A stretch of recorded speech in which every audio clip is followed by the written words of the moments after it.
Good afternoon and good evening, everyone, depending on where you are based. This is our 7th webinar on international human rights monitoring mechanisms. I don't know if you've participated before. If you've done so before, this would be a repetition, so sorry for that. But for the first timers, let me introduce myself. Let me introduce Etkiniz and our guest for today's webinar. My name is Adem Arkadaş-Thibert'in. I'm Human Rights Monitoring and Advocacy Key Expert of Etkiniz EU program, a relatively new and innovative EU support program civil society organizations in Turkey. It promotes accountability of human rights duty bearers and provides supports for civil society organizations for monitoring compliance of Turkey's human rights obligations within the human rights framework, mainly the United Nations, the Council of Europe, and Organization for Security and Cooperation in Europe. Etkiniz program strives to help civil society organizations in Turkey to increase their access and influence to European and international human rights frameworks and mechanisms. I'm not alone here. We are here as a team. Our exceptional communications experts are here, Pınar and Fırat. Our interpreters are here, again, exceptional, Işıl and Deniz, and our wonderful sign language interpreter is here, Pelin. Well, today we're going to talk about reporting discrimination against women in Turkey to the Committee on the Elimination of Discrimination Against Women, because the committee is going to prepare a list of issues before reporting to the Turkish authorities, before Turkish authorities report to them. So in this period and hereinafter, civil society organizations are going to have opportunities to engage with a constructive dialogue with the committee. So our guest speaker here is today, Ishita Dutta.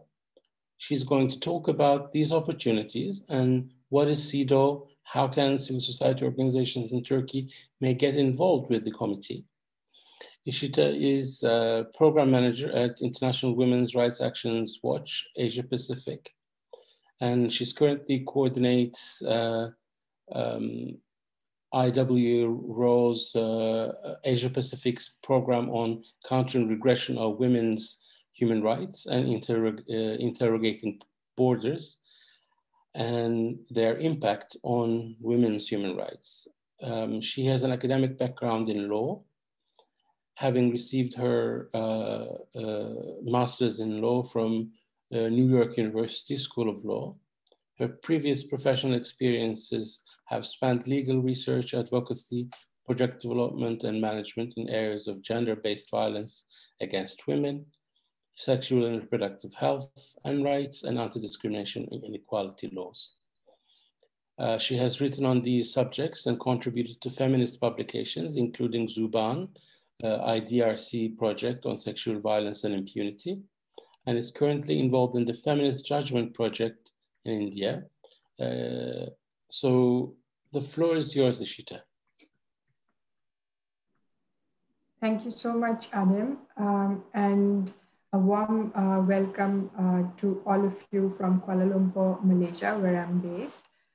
So without wasting too much time, I'm just going to quickly share my screen here so that you can all see my presentation. And as Adem mentioned, I'm going to present to you in a summary what the CEDAW review process is, why it's important for civil society actors, and how NGOs in Turkey can engage with the CEDAW committee in the coming days and months. And thank you again to Etkiniz for having me here. So to start with, I wanted to share a couple of key terms that come up a lot when you talk about the international treaty body system, the UN treaty body system, and your NGO engagement with it. So the first term is the initial state party report.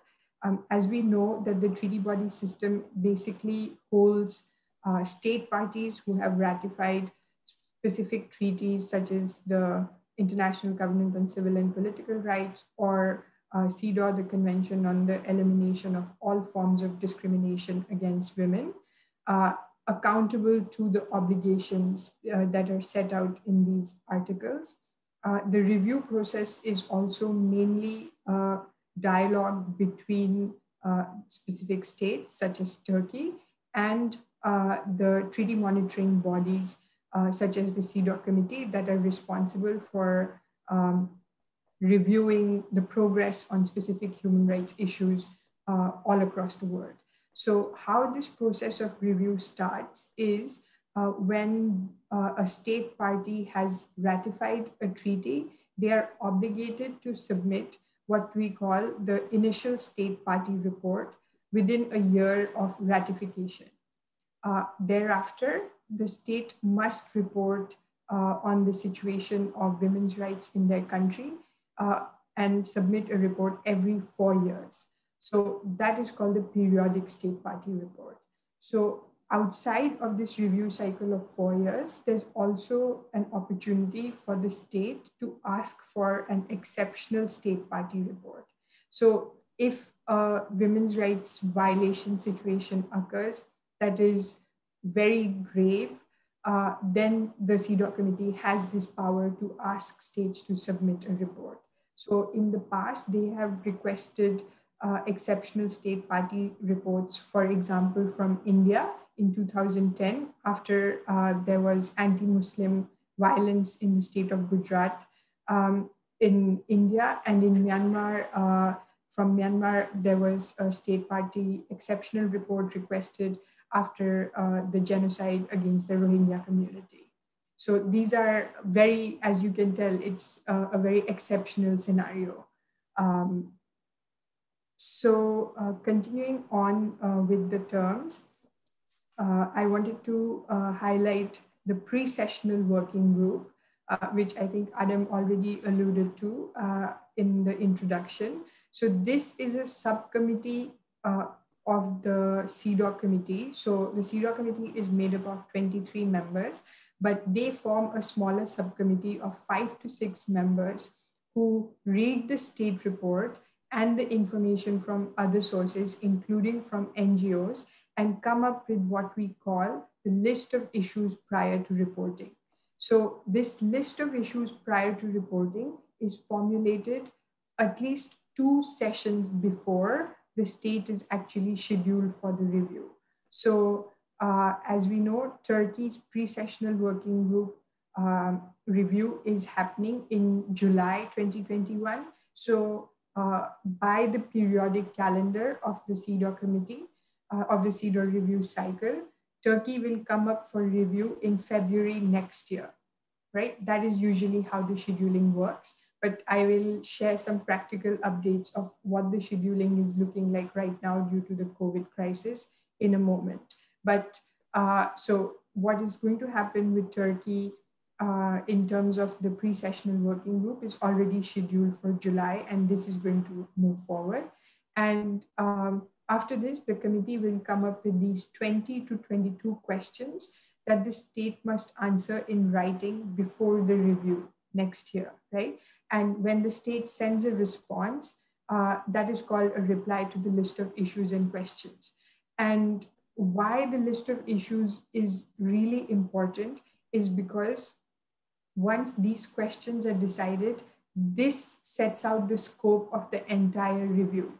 So as you can imagine, when a state submits a periodic report, which they must cover in the report what has happened in 4 years, usually the timing of the report is even longer. There is a lot of information in that report, right? And then the committee must find a way to focus the questions that they want to ask the committee. So these are, let's say, some of the priority issues that the committee determines that the whole review should be organized around. So it's really important for NGOs to actually be involved in the advocacy right from this stage and influence what are these 20 priority issues that the committee will present to the state, right? So once the replies to the list of issues and questions are received, a date for the constructive dialogue is set. And this dialogue is when the state actually meets with the CEDAW committee. Before COVID, in pre-COVID times, this used to happen 3 times a year. So the committee holds 3 sessions, one in February, March, another one in the summer in June, July, and the third one in autumn in October, November. And they will meet with state parties from 8 state parties at each session and review their reports, right? So that, of course, hasn't happened in 2020 because of the pandemic. And so there is a bit of a backlog, but we can discuss some of those procedural issues eventually. After the constructive dialogue, the committee issues what we call concluding observations, which are its key recommendations that the state must implement in time for the next periodic review. And the committee also has a procedure called the follow-up procedure, by which it identifies from among the more than 30 or 40 recommendations that it makes to the state parties, some key recommendations, usually 2 to 4 recommendations, on which the state must take immediate action and report to the committee within 2 years. So then we come to the role of NGOs in this, right? And I'm sure all of you are familiar with this idea of shadow reports. So I won't go so much, I won't explain what shadow reports are to you, but point out to some strategic issues that you should keep in mind as you prepare these shadow reports. So what is the specific information that the CEDAW committee is looking for when they are looking at shadow reports, right? So the first is the information on the real situation of women. And you can demonstrate this by presenting statistics or by presenting case studies. Anecdotal information is absolutely fine, but it's what is the ground reality of women in the country. The second is the information on the impact and progress made by the state in implementing the CEDAW Convention. So under each of the articles, what progress has been made? And similar to that, what are the violations that have happened on women's rights specific to each article?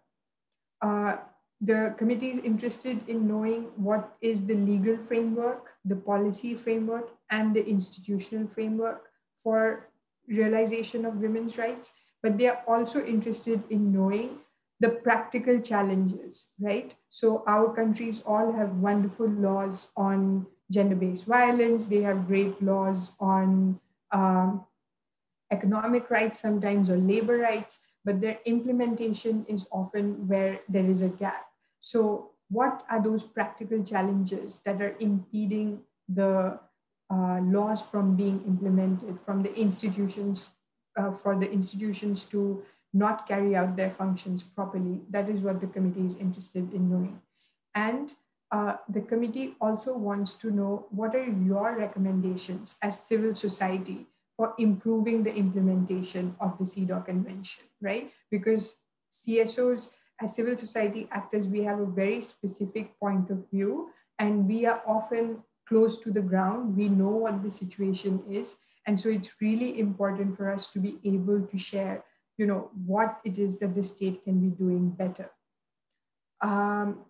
Then a bit of information about the shadow reports themselves. You can submit individual reports, or you can submit joint shadow reports. So if you submit an individual report, which means only one organization is developing that report and submitting it, the word limit for such a report is 3,300 words, and joint reports is by 2 or more organizations. For such reports, the limit is 6,600 words. And the Secretariat is very, very strict on the word limits. So I would strongly suggest that we keep our interventions to the point. And this also actually, unfortunately, includes the references that you put in the endnotes and the footnotes. So really, the word limit is quite serious. Another way to present the report is by theme. So for example, if you are an organization that looks specifically at sexual and reproductive health and rights, you can present a thematic report on that. Or if you are working specifically with the refugee community, you can present a thematic report that speaks specifically to the issues faced by refugee women. But you can also present a comprehensive report, which looks at the totality of women's situation in the country. And in that case, it might be a good idea to do a joint report with several organizations who can all bring their expertise together and create one comprehensive report. So what are the practical steps that you can take to develop a shadow report? So first is to identify the priority issues that you want to raise in a coordinated way. And why this is important is because of the word limit, right? Because you can't highlight each and every issue. There needs to be some kind of consultation or validation with the communities that you work with to identify what issues you are going to raise. In terms of the sources that you can use to build your shadow report, you can do primary research by conducting interviews or focus group discussions. You can also do secondary research by searching out academic or scientific sources. The committee really appreciates statistical data because often our states are very bad at collecting data and presenting it in a disaggregated way. But if as civil society, you do have access to data based on the service provision that you do yourself or from other sources, then the committee really appreciates that. You can also present, as I said, case studies. You can also include references to specific laws and policies, court decisions, and media reports that speak to specific women's rights issues. So putting the shadow report together or preparing it, there is no fixed format as such. You can prepare it in a way that suits your needs and the themes that you're trying to cover. And you can either organize it by the CEDAW articles themselves or list them issue by issue and mention the relevant articles of CEDAW next to the issues. Then moving on to what happens once you have the shadow report prepared, right? So you have to submit it to the CEDAW committee through the CEDAW secretariat, which provides secretarial support to the CEDAW committee. You can also share this shadow report with government authorities or other NGOs. And you can also think about how you can use the information that you have collected for submissions to other advocacy fora. So for example, if you're also engaging in the SDGs high-level political forum, or if you're preparing, if Turkey is also coming up for review before the Child Rights Committee or before another human rights committee, you can consider what parts of this information can I actually use to share with another mechanism and get more support for the recommendations that I actually want to use in my national advocacy. So some strategic things to keep in mind as you prepare the report. Some of this has already been covered, so I won't spend too much time on it. But a few things to highlight are that the context of the political, legal, social, and economic context in your specific communities or country is really important to highlight. So even as the committee is interested in understanding how the human rights violation is happening, they want to know what are the structural reasons behind this, you know? So in many countries, if there is a conflict situation, that is going to impact everything, right? Or if there is a situation of economic austerity, that is a contextual factor that you need to highlight. You can also focus on marginalized groups and what their situation is, because the committee puts emphasis on an intersectional approach and trying to understand what is the situation of the most vulnerable groups in our community. So it's not just about, can women in general enjoy legal aid in family law cases, but also understanding, do migrant women have the same rights? Do LGBTIQ communities have the same rights? Do refugee women have the same rights? And explaining to the committee what the situation is for those vulnerable groups. Another issue is that the committee actually doesn't only rely on the de jure status of women in the state, but what is the practical situation, the de facto rights enjoyed by women.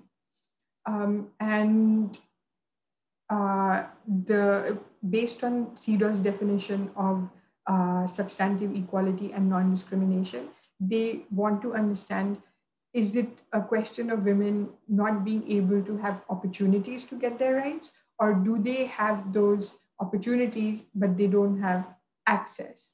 So these are some things to keep in mind. And I think we have discussed some of this, so I will keep moving on. I wanted to share with you some examples of shadow report guidelines that you can use to prepare your own shadow reports. So IWRAW Asia Pacific itself has prepared specific shadow report guidelines. So for example, we have one on women and work. We have another one on conflict and post-conflict situations. And we are working on a comprehensive one that will look at all the CEDAW articles. So these tools can provide you with some guidance on what are the type of questions that you can ask. And all of these are available on our website. So you can, after this webinar, please go to our website, find the guidelines. If you have any questions, we are very happy to keep talking to you as you undertake the shadow report development process.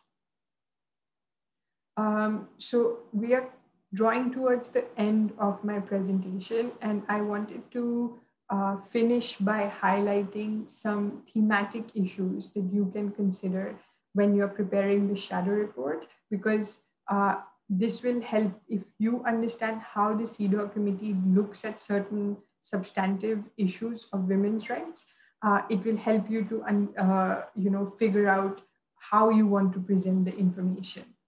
So the main thing, or one of the key things that the CEDAW committee is looking at, is the accountability framework for women's rights, right? So how has CEDAW been domesticated and incorporated at the domestic level? Is there a constitutional framework for gender equality? Are there specific laws on gender equality? What happens if there is a conflict in law? Is international human rights law, can it supersede national laws? How does the Constitution define discrimination? Does it actually specifically recognize discrimination based on gender? And does it recognize multiple and intersectional forms of discrimination? So as you can see, setting out the legal context on how discrimination is defined, or gender discrimination is defined and addressed, is very important. The CEDAW committee also pays a lot of attention to the issues of institutions that are established by the state for CEDAW implementation, right? And so in this context, they're looking at the gender machinery, or the Women's Commission or Women's Ministry, or whatever the equivalent of that body is in your country. And what powers do they have to ensure compliance? Do they have results-based frameworks, and are they monitoring the impact of what they are doing? The committee also asks about gender responsive and compliant budgets, and on the economic side of it, the impact of austerity-driven agendas on women's rights. Then the committee also asks specifically about temporary special measures and special measures. And oftentimes our states, when they hear the word temporary or phrase temporary special measures, they're only thinking about quotas, right? Or is there reservation in the parliament for women, or are there any other form of affirmative actions for women? But this is not the case for the committee. The committee looks at temporary special measures in a very holistic way. So one of the things they want to know from the state is what measures are they taking, what are they putting in place to accelerate gender equality? And so that information is really important to focus on. If there is a conflict or post-conflict situation, the committee wants to know how women are being included in the peace-building efforts. Are they actually, meaningfully participating in it or not? The committee also focuses a lot on women's access to justice.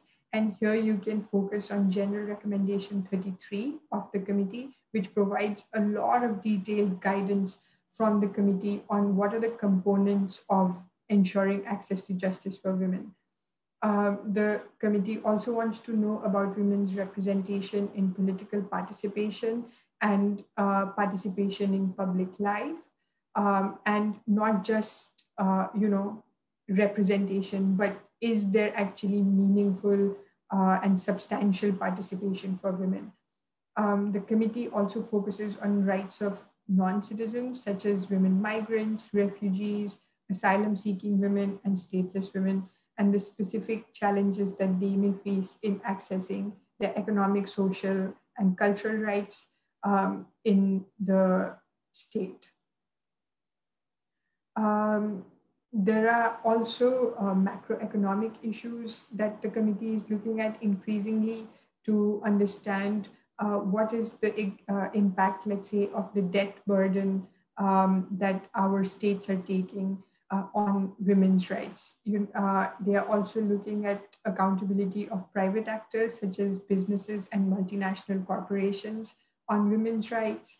The extraterritorial obligations of states, which means that if the state is de facto in control of other regions, what are they doing to implement CEDAW in those scenarios? They are also interested in aligning the CEDAW articles with the Sustainable Development Goals. So if you can refer to that in your shadow report, that is very helpful. There might also be issues around regionalization, and that might be very interesting for all of you, the relationship to the EU and the Council of Europe and how that is impacting women's rights. In Turkey, the committee addresses climate change and disaster risk reduction. And here we have General Recommendation 37, which looks specifically at this issue. The committee also looks at rural-urban divide, and specifically rural women's access to health, education, land titles, and other services. So that kind of brings us to the end of the information that I wanted to share. So I'll stop sharing my screen and hand back to Adem. Thank you for this presentation, Ishita. We have one question, but before that, I have one question before other questions I would like to ask. I should have actually did that before. Can you tell us a bit about the organization that you're working for, the International Women's Rights Actions Watch Asia Pacific? For example, we immediately, when we're trying to find out who to contact with respect to treaty bodies and CEDAW committee, immediately your organization is pointed out to us. So why is that? What kind of relationship do you have with the CEDAW committee? Do you help out other civil society organizations with respect to the committee? Thank you, Adem, for that excellent question. And I should have included that in my presentation, so my apologies. As Adam said, we have a long name, but you can refer to us as IWRAW Asia Pacific. We are known as the main NGO that supports civil society engagement with the Committee on the Elimination of All Forms of Discrimination Against Women, which is the CEDAW committee. We have been around for almost 25 years now. And the main reason we were set up 25 years ago was because our founders thought that women, especially from the global south, don't necessarily have their voices heard in the international human rights advocacy space where decisions are being made about women's rights. So they thought we should grow our own expertise to do our own advocacy. And so we are an organization of and by and for Global South women. And what we do is one of the most central piece of our work is supporting NGOs from all over the world, but with special focus on Global South countries to participate in the CEDAW review process. And how we do this is right from the process of shadow report drafting. We have, like I shared with you, a number of shadow report guidelines that you can use to prepare your shadow reports. And then we are able to provide you feedback and inputs into the shadow report while it's still a draft. We can then guide you on how to submit it to the CEDAW committee. And once the state is scheduled for review, we organize a strategic training and advocacy program called From Global to Local, which basically prepares civil society. It is only for NGO representatives, and it basically prepares activists to undertake strategic advocacy with the CEDAW committee while they're in Geneva. So how do you make a statement to the CEDAW committee? How should you organize your briefings with the CEDAW committee? What are the things to keep in mind as you watch the constructive dialogue? What should your action planning be like when you go home? So we are able to provide all this tactical advice. But one last thing that I wanted to mention about IWRAW is that we see the value of the CEDAW review space as a very critical and currently the only international human rights space that is specifically for women.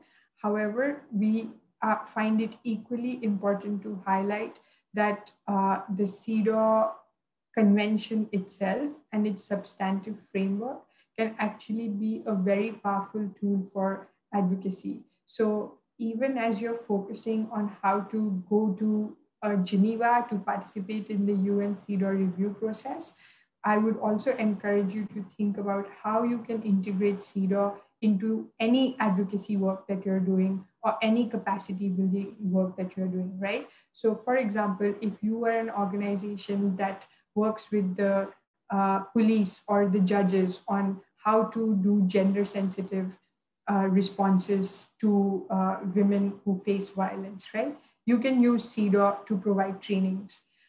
If you're an organization that does more media advocacy on women's rights, you can use CEDAW as a reference point in that to create awareness about human rights.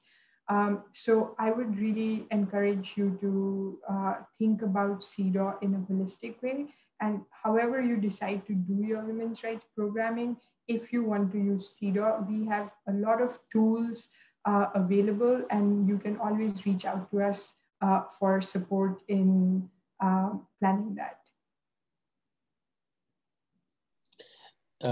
Thank you, Ishita. So basically, we have been here for over 1 hour, and we are at the end of our webinar. So I would like to thank our brilliant interpreters, and Ishita, thank you again for being with us and showing the way how to engage with the CEDAW committee and basically raise the accountability of governments towards towards women. Thank you.